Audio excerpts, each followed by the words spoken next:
Welcome back to Dry Hollow Homestead. This is Danielle and we are going to make another cheese today. So this is something I haven't made very often. This is Paneer. This is a soft cheese. My family's not huge on soft cheeses, but they are so simple to make, and it is a great beginner cheese because you do not need a cheese press or a big stock pot. This is going to just be 1 gallon. I'm actually going to put this 1 gallon into my Dutch oven. So the only thing you're going to need is some kind of stovetop vessel that will fit your amount of milk. 1 gallon is what I'm doing today. I'm using raw milk, but we're going to heat it to a nearly boiling or right at boiling. So it really doesn't matter. I wouldn't use an ultra pasteurized milk, but just store-bought milk would be fine too. And then an acid, which for paneer is going to be a lemon juice. And we're going to fresh squeeze lemons today. This is the first time I've ever done it with the fresh squeezed, but that I'm sure is going to improve the taste. So this is like an Indian, traditionally made in India, or here in America we get it from an Indian restaurant. So paneer has a higher melting point, so if you want to stir fry it, it will hold its shape a lot better than any other cheeses. Queso Blanco is also the same way. So like I said, the only thing we need is your milk, some kind of stovetop heavy bottom pan to put your milk in, and then lemon juice. And I have a strainer kind of shape I'll show you. It's for a ricotta, but I'm actually going to strain it off into that, but you really don't even have to have that. You can put it in a like a yogurt bowl that you pop some holes in the bottom. It's really not complicated at all. So the first thing we're going to do is add our milk to our Dutch oven. So as always, I talk about these jars. If you are a milk cow owner, you probably know how much of a pain it is to have gallon jars and try to pour from them. These are so nice. These are kind of expensive. They're like $16 a piece. But if you have children and you have your own milk cow, I think it's worth the investment for 2 of them so that you can pour using using that spout. But I'm going to add my whole gallon. This is going to be whole milk. I'm not scraping any of that cream off, which I actually should because we really need some more butter, right? And I'm going to actually scrape that cream that's stuck up on the sides in here too. And just like always, when I am making cheese, I usually use, like always, usually use my cheese making book, 200 Easy Cheeses. I always have that linked in the description box below too. I use that as a guide. I'm not quite as particular as they are, and it's turned out just as good every time. So I'm adding my milk. So I added my milk to my heavy bottom stovetop vessel, and this is my Dutch oven, and I am going to gradually heat this to a boiling point. So we're going to do this very gradually because we don't want it to burn at the bottom. So I'm going to start at about like medium low. We will get there gradually, and then we will be juicing our lemon. You can definitely use store-bought lemon juice and not juice your lemons. Done that plenty of times. This is my very first time doing lemon that I have actually squeezed. So we'll see if that turns out even better. So I'll bring you back once we get to the boiling point. You do probably want to stir this a couple times. You definitely don't want to scald the bottom to burn that milk at the bottom. So something with a heavy bottom like a Dutch oven would be best.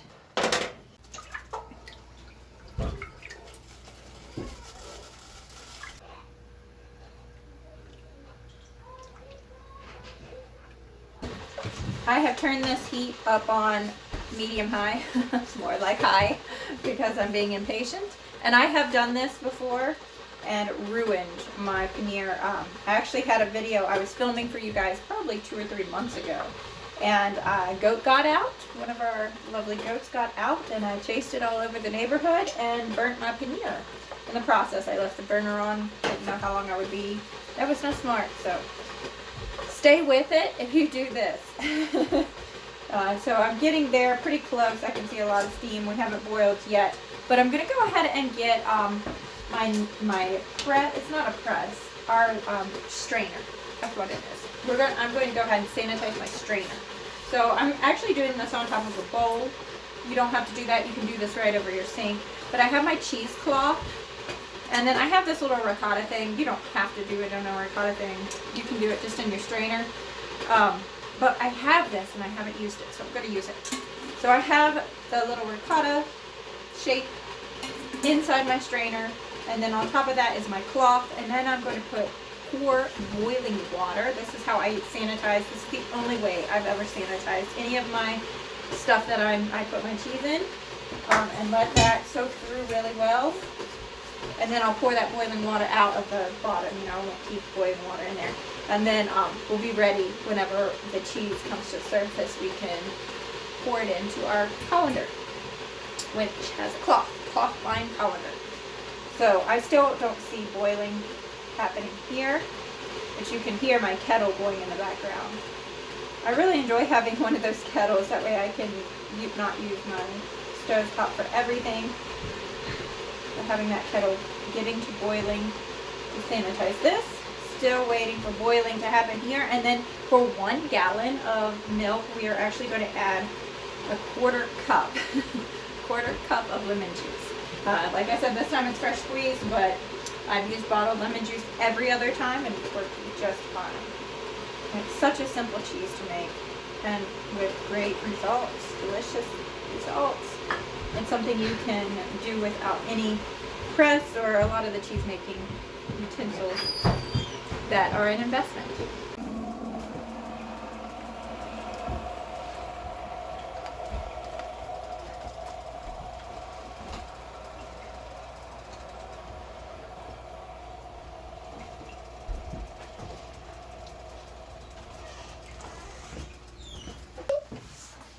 Okay, it looks like we are at boiling. Yes, we are at boiling. I'm going to go ahead and turn that stove off, burner off, and then I'm going to pour this into, this is the lemon juice. This is a quarter cup of lemon juice. And then we're going to stir that in.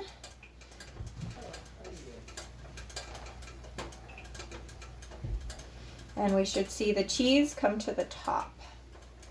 The curds come to the top. So I'm just going to keep stirring. Just keep stirring. Oh, we're getting taller. Maybe we should take it off the burner. Oh, no. Oh, man. Okay, so the reason I do this for you is so you can save yourself some of the hassle that happens for me. I do remember that happening before. So don't let it overflow. Take it off your burner. That would be best. Let me go ahead and stick it on the side. So now I have another mess to clean up. If you have been around my channel at all, you know that I do this all the time. I have messes that I have to clean up. Let me bring you a little closer. Okay. So I've got quite a bit of cheese at the surface. So that is our cheese, and this was from 1 gallon.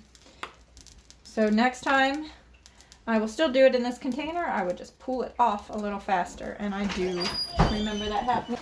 Okay, now we're going to ladle off our curds into our cheesecloth so it can strain down.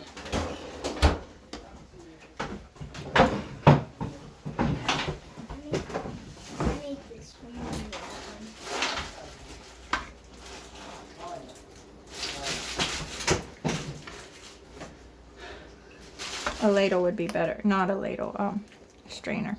Let me get another one.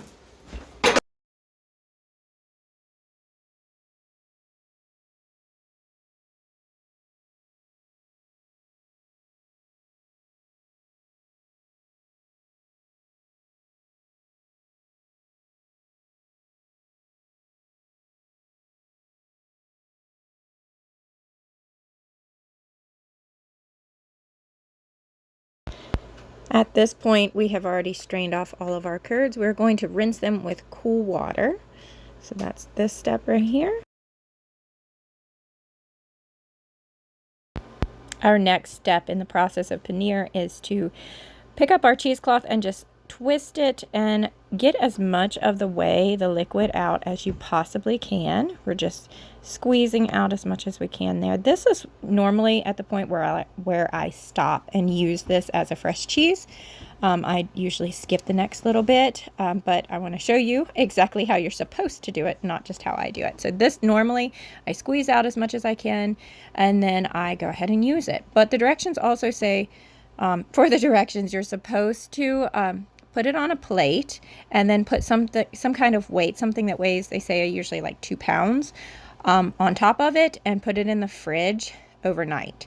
So this is what I kind of figured out. I put it on a plate with my little strainer that I have, and then I ended up putting, that's not what I did, but I ended up putting, I think, a quart of pizza sauce, I believe is what I did, on top of it in my fridge for overnight. Oh, like I said, this is not something I normally do, but that's what I ended up going with. Okay, so I got my paneer out of my fridge. I took it out of my little mold and out of its cheesecloth, and this is what we have. Out of 1 gallon, I would say we have at least half a pound of cheese, maybe even more. I'm not going to take the time to measure it, but it's enough. So I really hope you try making this sometime. We do not salt paneer, or you don't traditionally salt paneer, so it's great for using in sweet or savory dishes. It's very versatile, so I would chop this up and use it in whatever I want. Mostly stir fries for us is what we would do with this. But I wanted to mention again that the ingredients, the recipe, everything comes from the 200 Easy Cheesemaking Homemade Cheese Recipes. This book is very important. If you're doing any cheese at home, please purchase this book. It's in the description box below. I always have it linked because I refer to this tons.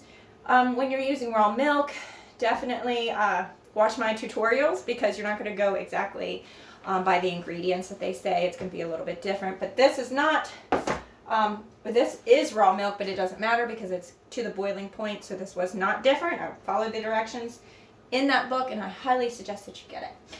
So we have made paneer, and God bless. I will see you again next time in my kitchen making cheese.